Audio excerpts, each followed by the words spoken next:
Hello friends, कैसे हैं आप? आशा करती हूँ सब लोग अच्छे होंगे।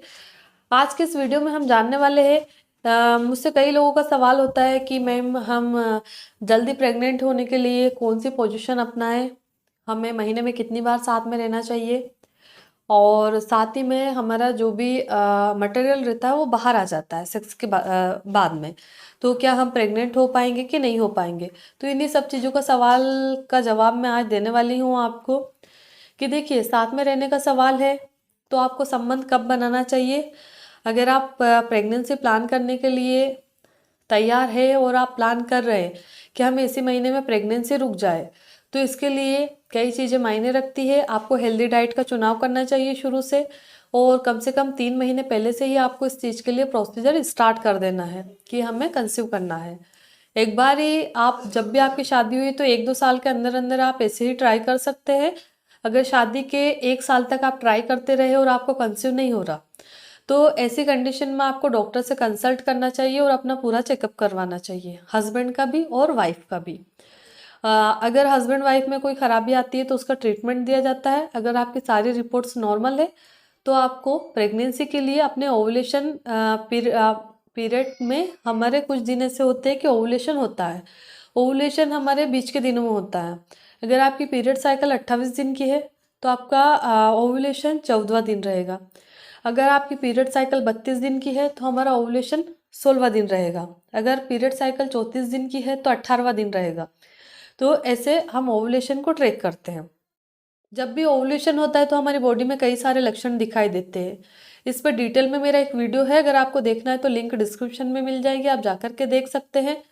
जब भी हमें ओवुलेशन होता है तो कुछ लक्षण दिखाई देते हैं, जैसे कि बॉडी में बॉडी का टेम्परेचर बढ़ जाना, यानी कि नॉर्मल दिनों में नॉर्मल होता है, पर महीने के कुछ दिनों में बॉडी का टेम्परेचर 3-4 दिन के लिए बढ़ जाता है। उसी दौरान आपको ब्रेस्ट में थोड़ा सा हेवीपन, टेंडरनेस भी लगने लगती है और सूंघने की क्षमता बढ़ जाती है। वाइट डिस्चार्ज का कलर चेंज हो जाता है। वाइट डिस्चार्ज जो होता है वो एक अजीब तरह का होता है। कई बार पेशेंट को ऐसा लगता है कि बहुत ज़्यादा वाइट डिस्चार्ज आ रहा है, और वो अंडे की जो सफ़ेदी होती है उस टाइप का रहता है। और जब अगर पेशेंट कई बार वॉश करती है तो वो हाथ में भी लग जाता है। तो अगर आप उसको ऐसा करेंगे तो वो ऐसा लंबा, यानी कि स्टिची की टाइप होता है, वो जितना आप खींचोगे उतना ऐसा लंबा हो जाता है। तो ये ओवुलेशन के दौरान होता है, और ओवुलेशन के दौरान ही हमारी ओवरी से अंडा बाहर आता है। ओवुलेशन जब होता है तो एग और स्पर्म दोनों मिलते हैं, फर्टिलाइजेशन होता है, और फर्टिलाइजेशन होने के 3-4 दिन के बाद में वो यूट्रस में आके और चिपक जाता है, उसको हम इम्प्लांटेशन बोलते हैं। फिर बेबी की ग्रोथ होना शुरू हो जाती है। तो ये सारी प्रोसीजर पीरियड मिस होने से पहले ही हो जाती है। अब आते हैं हमारे मेन टॉपिक पर कि आपको कब साथ में रहना है। तो आपको पीरियड के बीच के दिनों में साथ में रहना है। अगर आप ट्रीटमेंट ले रहे हैं तो आपके डॉक्टर आपको बताएंगे कि आपका ओवुलेशन कौन से डेज में होना है, तो आप अल्टरनेट डेज में साथ में रहिए, यानी कि एक दिन छोड़ के एक दिन आपको साथ में रहना है, और कम से कम ये 6 से 7 दिन तक आपको करना है। अभी आपके लिए कौन सी पोजीशन सही रहती है?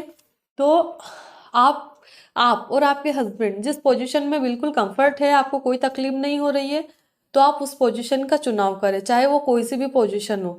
क्योंकि इस चीज़ के लिए पोजीशन कोई मायने नहीं रखती है कि अगर आप इस पोजीशन में करेंगे तो आपके प्रेगनेंसी ठहरने का चांस कम हो जाता है या प्रेगनेंसी रुकने का चांस बढ़ जाता है, ऐसा कुछ नहीं है। क्योंकि कई लोगों को अनवांटेड प्रेगनेंसी हो जाती है, तो पोजीशन का कोई फर्क नहीं पड़ता है। जिनको बच्चा ठहरना है वो, आप कोई भी पोजीशन में रहोगे बच्चा ठहर जाएगा। क्योंकि जब भी हमारा डिस्चार्ज होता है हस्बैंड का, तो उसमें मिलियंस में स्पर्म सीक्रेट होते हैं, और हमें सिर्फ एक मोटाइल स्पर्म की ज़रूरत होती है जो कि अच्छा होता है, एक्टिव होता है। क्योंकि अगर एक स्पर्म मिलेगा एक अंडे से तो एक ही बच्चा होगा। तो करोड़ों में निकलते हैं। तो आपको महीने में अपने ओवुलेशन को ट्रैक करना है। ओवुलेशन के दौरान आपको एक दिन छोड़ के एक दिन साथ में रहना है, और पोजीशन जो आपको कंफर्ट लगती है, जिसमें आपका डीप पेनिट्रेशन हो, उस कंडीशन में आपको, यानी कि उस पोजीशन में आपको सेक्स करना है। और जब भी आपका सेक्स होता है तो आपको कितनी देर लेटे रहना है? तो आप 5 से 10 मिनट अगर लेटे रहेंगे तो वो आपके लिए काफ़ी है।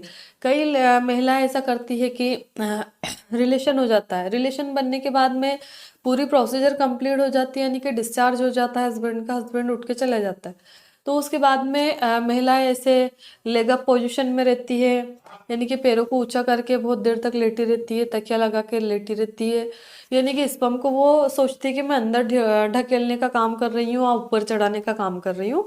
तो भले अगर आप इस पोजीशन को ना भी अपनाओ तो कोई फर्क नहीं पड़ना है, बट अगर आपको करना है तो आप कर सकती हो, क्योंकि कई चीज़ें हमारे माइंड से भी जुड़ी रहती है, हम जैसा सोचते हैं वैसा ही होता जाता है पेशेंट के साथ में। तो आप बिल्कुल टेंशन मत लीजिए। अभी लास्ट हमारा क्वेश्चन रहता है, पेशेंट ये बोलती है मैडम सब कुछ तो बाहर आ जाता है, तो मैं प्रेग्नेंट कैसे हो पाऊंगी। तो देखिए, सब कुछ बाहर आ जाता है तो इसका मतलब ये नहीं है कि आप प्रेग्नेंट नहीं हो पाओगी। बिल्कुल पक्का आप प्रेग्नेंट हो जाओगी, क्योंकि ये आपके हस्बैंड के जो वीर्य रहता है, आपका स्पर्म रहता है, उस पर भी डिपेंड करता है। अगर किसी को बहुत ज़्यादा स्पर्म सीक्रेट हो रहा है, यानी कि 2 ml 3 ml अगर हो रहा है, तो इतना तो आपको नॉर्मली बात है कि वो बाहर आएगा, पूरा का पूरा अंदर वेजाइनल की कैनाल में तो नहीं जमा रहेगा। अगर आप किसी पेशेंट का 1 ml 2 ml निकल रहा तो वो अंदर ही रह जाता है, कई बार वो बाहर नहीं आ पाता है। थोड़ा सा इस चीज पे भी डिपेंड करता है कि किसी का बिल्कुल पतला सा है सीमेन, तो वो जल्दी बाहर आ जाएगा, किसी का गाढ़ा है तो उसको टाइम लगेगा आने में।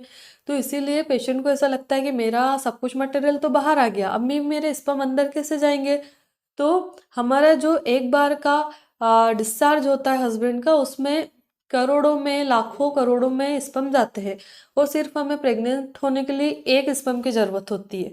तो जो भी एक मोटाइल स्पर्म होगा वो तुरंत यूट्रस में अंदर चला जाएगा, और यूट्रस में कॉन्ट्रेक्शन होगा, मसल्स ऊपर ले जाएगी उसको ढकेल के जिधर उसको जाना है। तुरंत ऐसा सीधा रास्ता नहीं होता है कि हाँ स्पर्म गया भग के वो फेलोपियन ट्यूब में जाके बैठ गया और वो अंडे का इंतजार कर रहा है। तो उसको भी कई प्रोसेस से गुजरना पड़ता है अंदर जाके, और जो मोटाइल होता है स्पर्म वही जाके फर्टिलाइज कर पाता है। अभी लास्ट में मैं आपको एक टिप्स देना चाहूँगी कि बिल्कुल भी आप निराश मत होइए। अगर आपको कंसीव नहीं हो पा रहा है तो आप ट्रीटमेंट कंटिन्यू लो, अपने डाइट को बिल्कुल हेल्दी डाइट का चुनाव करिए आप लोग। अगर आपका वजन ज़्यादा है तो उसको कम करिए, अगर आपको कोई भी नशे की गलत आदत है तो उसको छोड़िए, और ट्रीटमेंट बराबर लो, ट्रीटमेंट में लापरवाही मत बरतो। कई लोग ऐसा करते हैं कि अभी इस डॉक्टर को दिखाया, 1-2 महीने फर्क नहीं पड़ा, फिर डॉक्टर चेंज कर लिया, फिर उसको 2-4 महीने दिखाया, फिर डॉक्टर चेंज कर लिया।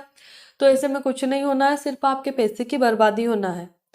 अगर आप जैसे कि बाई चांस अगर आपको कोई प्रॉब्लम हो रही है, आप डॉक्टर से सही से बात नहीं कर पा रहे, क्योंकि कई बार पेशेंट को मैंने देखा है कि डॉक्टर के पास जाते हैं, उनको क्या पूछना रहता है वो तब जाके भूल जाते हैं, और डॉक्टर के पास भी इतना टाइम नहीं होता है कि वो आपको प्रॉपर ध्यान दे, 10-15 मिनट दे कि नहीं आपको क्या है क्या नहीं है ना। आजकल सभी के पास टाइम नहीं है।